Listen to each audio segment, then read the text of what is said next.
राजा आणि रण एका सभेमध्ये उभं राहिलेले आहेत, खांद्याला खांदा लावून उभा राहिलेले आहेत आणि नमाज सुरू करतात. असं म्हणजे म्हणाले ते विशेष अशाच प्रकारे बनवलं जातं कारण की सज्जा करत असताना मागं पुढे जे लोक उभं असतात त्यांनी एका ओळीमध्ये उभं राहावं आणि हा जो डायरेक्शन आहे ही पश्चिम दिशा जरी असली तरी ही पश्चिम दिशेकडे आपण तोडून करत नाही तर डावा इकडे म्हणून आपली पश्चिम करावी.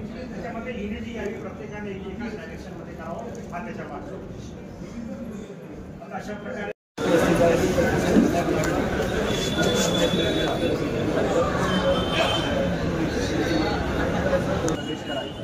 आणि हे दुआ करायची की हे ईश्वरा तू माझ्यासाठी कृपेची दारं उघड.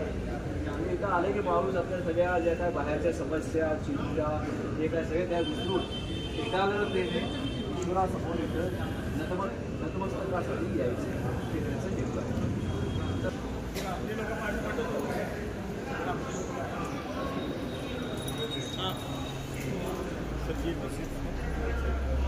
हा मस्जिदचा जो भाग आहे तो समोर जे भिंत दिसते त्या भिंतीपासून ते त्या नमाज ज्या आहेत मस्जिदीचा भाग तिथे आपल्याला पाहू की हे जायनमाज होतात आपण नमाज अदा करतो ते स्वच्छ असले पाहिजे आणि ते एक वेळापत्रक बनवलेलं आहे.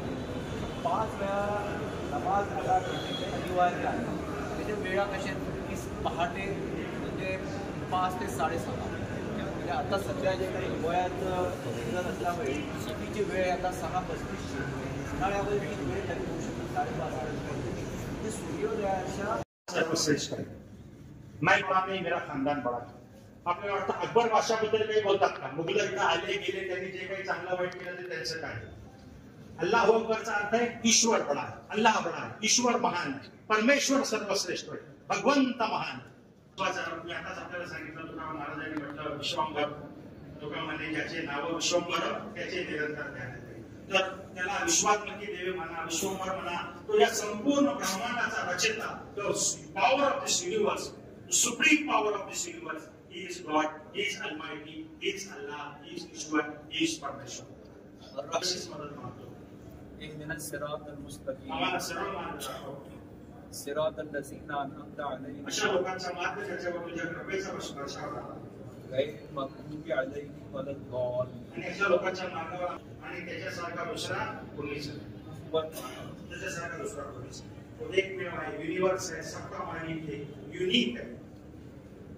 अल्लाह अकबर. आता याला रुको समजतात. आपण ईश्वरासमोर नमन करत आहोत, वाहत आहोत, झुकत आहोत. सुभान रब्बियल अज़ीम. पवित्र आहे माझा ईश्वर, तो फार महान. समी अल्लाह. तीन नाम म्हटलं. सगळ्यांना आपली मान्यता ईश्वरानं ऐकली, याने त्याची प्रशंसा केली. पैगंबर साहेबांचे एक महान कार्य हे की त्यांनी माणसाचं नातं त्या ईश्वराशी जोडलं. तुम जो कुछ करते हो ईश्वर.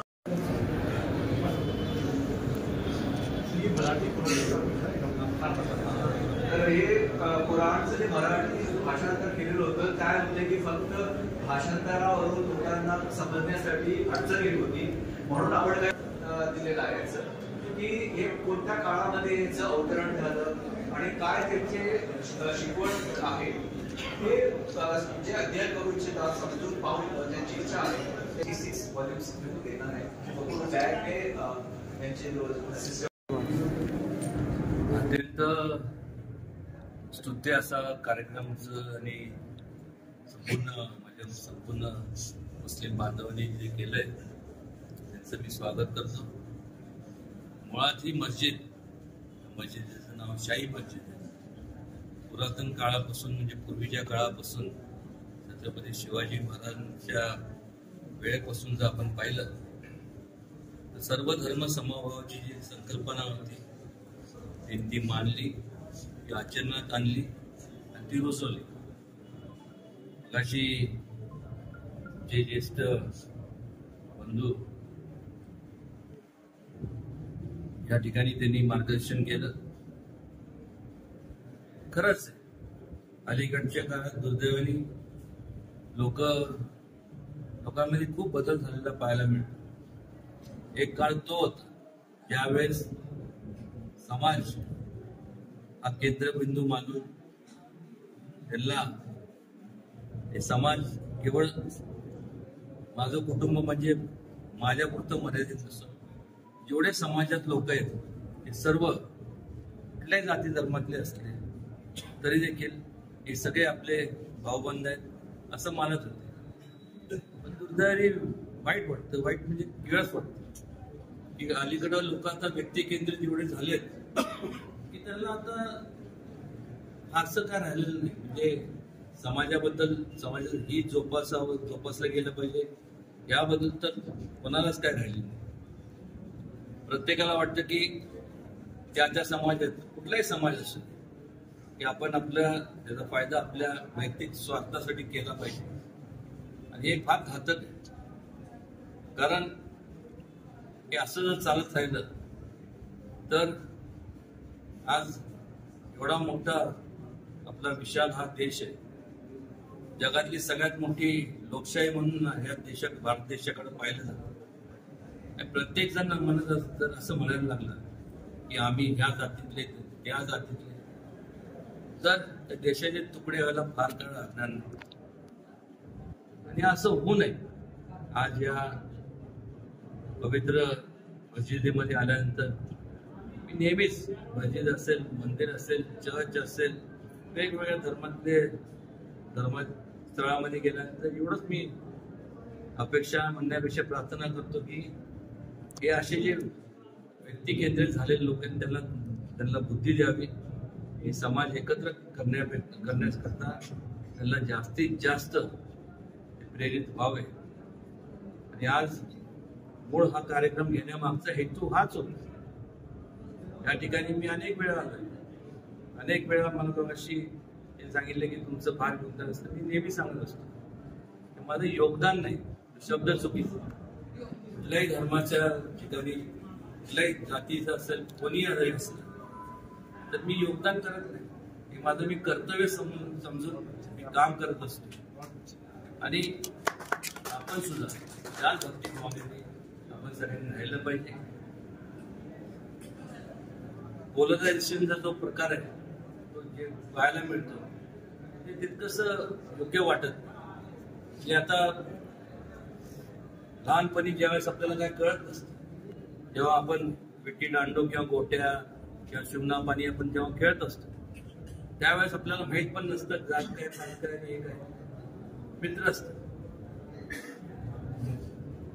छोट्या शहरांमध्ये गावांमध्ये अजून ते म्हणजे ते बंधुत्वाचं संपूर्ण सगळं पाहायला मिळतं.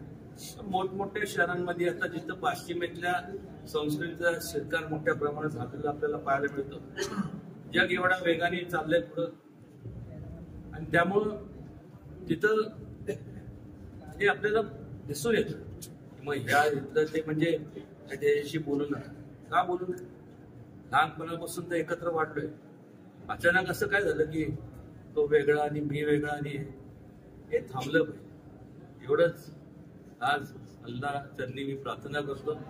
देवाचरणी, ईश्वराचरणी, सगळ्यांची देवाच्या चरणी प्रार्थना करतो. आणि अत्यंत या शाहीद मस्जिदची जी कमिटी आहे आणि हा कार्यक्रमाचं नियोजन केलं त्या सर्वांना मनापासून मी धन्यवाद देतो, शुभेच्छा देतो. असेच कार्यक्रम चांगल्या प्रकारे तुम्ही घेत चला. तर प्रसार झाला पाहिजे जास्तीत जास्त. ही एकटी माझी किंवा यांची किंवा ह्यांची हे नाही, ही आपल्या सगळ्यांची संयुक्त जबाबदारी आहे.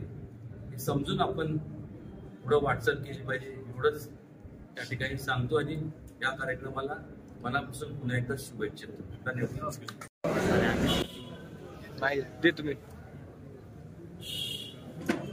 आज मस्जिद परिचय हा एक थोडा वेगळा उपक्रम साताऱ्यातील मुस्लिम बांधव आणि त्याचबरोबर आमचे बाबाशेठ हाजी बाबाशेठ तांबोळी, ते सर्वच शाही मशिदीतील सर्व सन्मान्य मुस्लिम बंधूंच्या वतीने घेण्यात आला.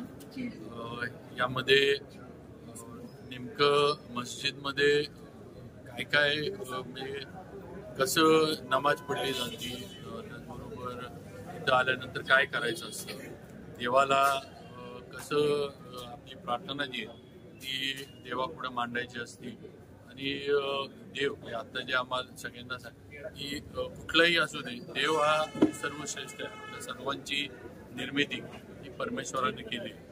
आपण हिंदू याच्यामध्ये भगवंत म्हणू किंवा मुस्लिम याच्यामध्ये अल्लाह असं संबोधलं जातं.